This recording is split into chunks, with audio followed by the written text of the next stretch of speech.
Hey guys, what's up? This is Alex Duque. Welcome back with another simple tutorial. I'm using the example from the prior tutorial, which was the low dynamic range dome, which is the simple version of things. This one's a little bit more advanced. It'll give you more accurate shadows and reflections. It can use IBL node, which will instead make things render faster. And it has some extra settings so that you can actually emit light from within that IBL node.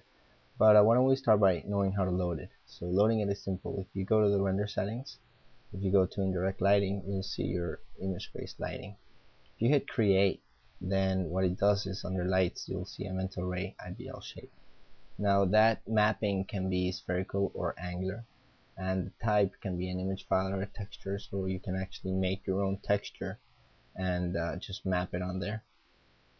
But you can also go into image file, which is what we're doing, and we're going to load an actual photo. And this time we are going to start you can map either a low dynamic range or a high dynamic range. The good thing of using a high dynamic range is that you will have more accurate reflections and refractions. It will cause a couple of things that you might need to change and adjust, but let's use the HDR for now. And by default, if we make a render and there's no final gathering or glow illumination or any extra settings on that IBL, it's gonna end up like this. But again, if we just give it a reflective material to our teapot, and one thing you'll notice is that the reflections are very accurate. They're a lot more real. They have a better sense of reflection per se. I don't know if I have somewhere maybe a kept image of a low dynamic range, but let me see if I do. Negatory. Right, so as well, I'm going to just for a second here, I'm going to add that IBL node to a layer. Or what am I talking about? I'm just going to delete it.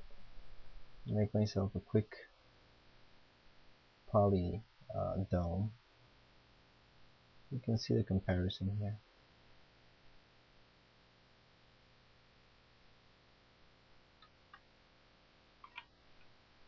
And I'm just going to make a surface shader, and I'm going to map the low dynamic range image, let's just do it through here, into that dome.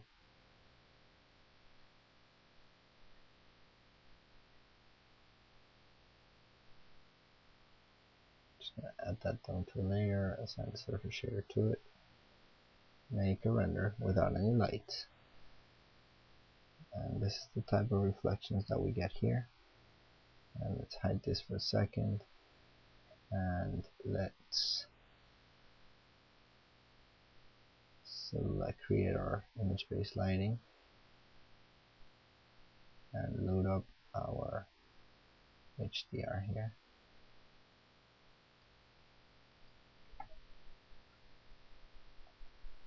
So you can see how,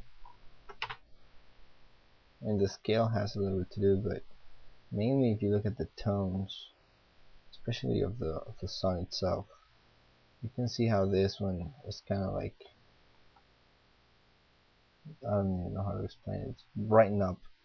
This one has more saturation and more contrast and a much better value to it with the image-based lighting node. Now this is reflections only, and why don't we go ahead and assign refractions only. You see how you can really see the difference. Now with refractions only, then again we will see the refractions of our teapot of that environment. Now this is pretty dark, so you cannot see a lot, but why don't we add for a second here again the light, directional light. Just make sure that it's kind of like coming from the same direction as the image based.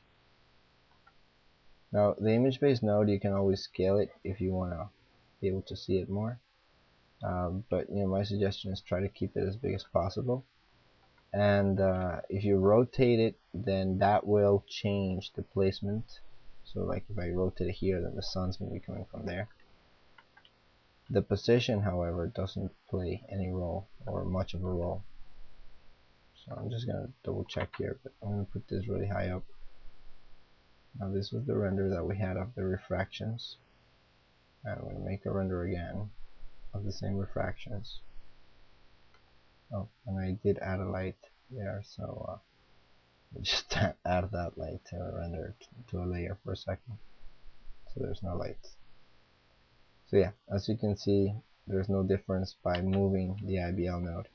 This is the new render, this is the old render, and they look exactly the same.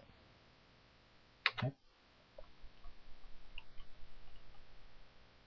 Right, so let me again add this layer, this render, this light, this light to a layer, make it visible, make sure the light is coming from the right direction, more or less like so, and of course it's a good idea to give it ray trace shadows and to change those settings of those shadows so that they more or less match that of the lighting of what you're seeing there.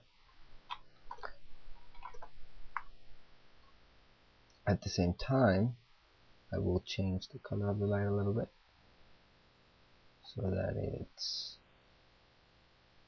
pretty white, but still with a little bit of tone to it.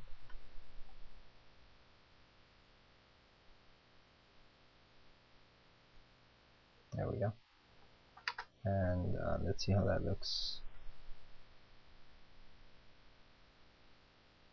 This is refractions only, and the light source with ray trace shadows. So you would see some of those refractions and see what's happening there. If we just do reflections,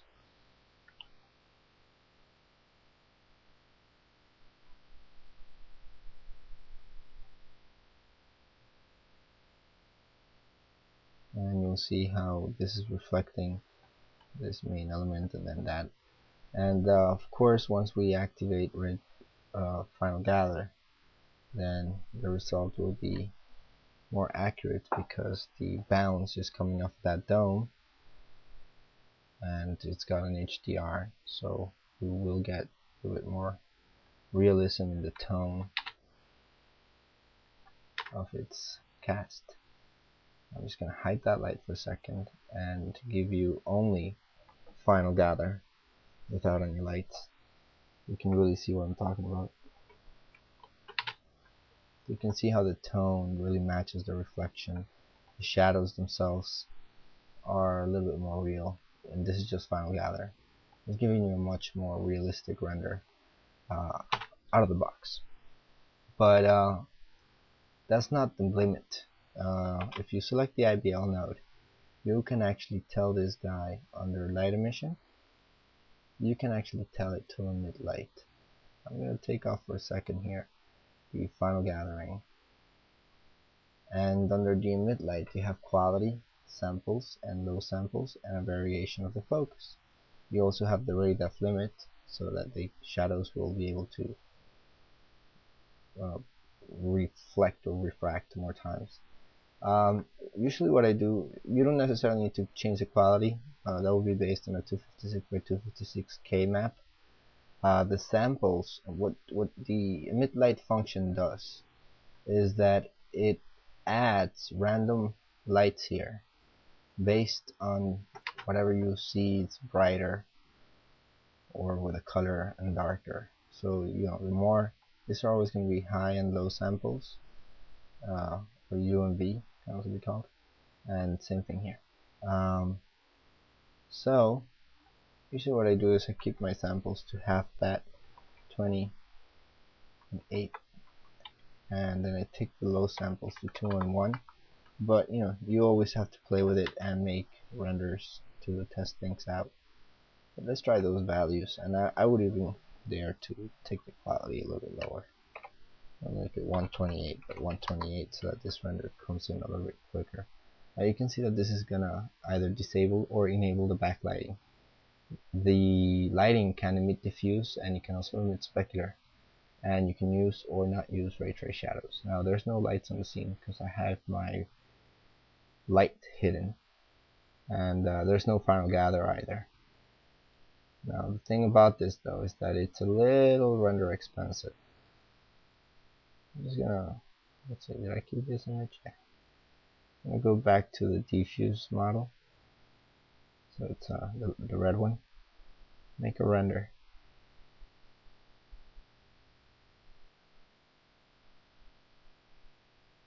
As you can see, it's more expensive to render.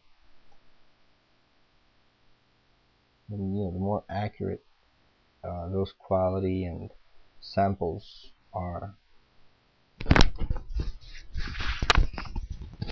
Yeah, by the way, my mic just fell, and if my voice sounds bored, it's because I'm sick.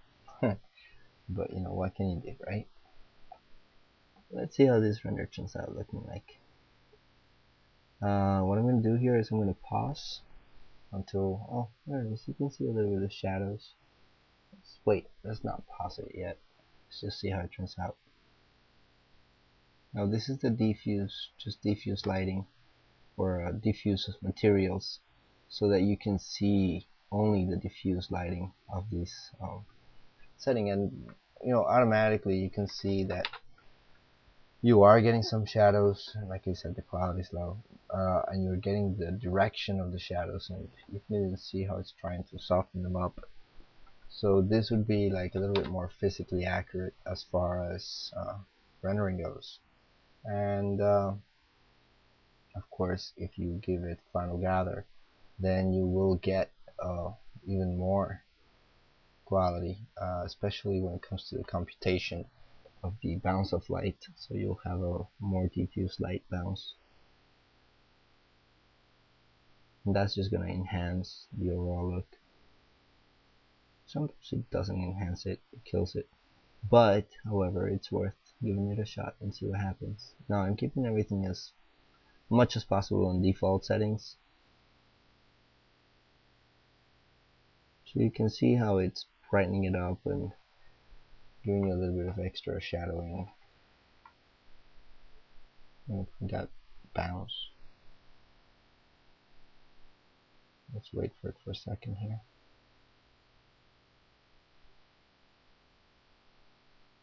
Almost there. There we go. So you can see how it's bringing up the levels a little bit. And I'm going to take it off for a second. Now, needless to say though, if this was a reflective material, we do activate the final gather. So we would have the reflections, we would have the shadows, and we get the bounce of the light. Then, so I just kept all the settings the same way. I just connected the reflective material to the teapot. It's a really reflective material. Gives you an idea of the final look.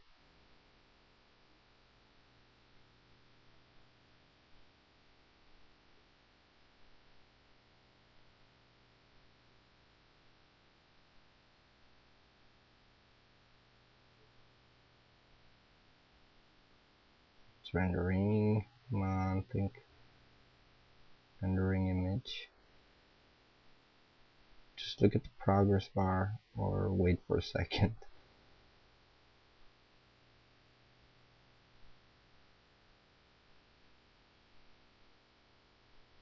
Again, there's no lights in this scene. This is all the lighting is coming from the IBL node. And then you have the final gathering to give you a little extra boost. So that's what you get, see? Now, I'm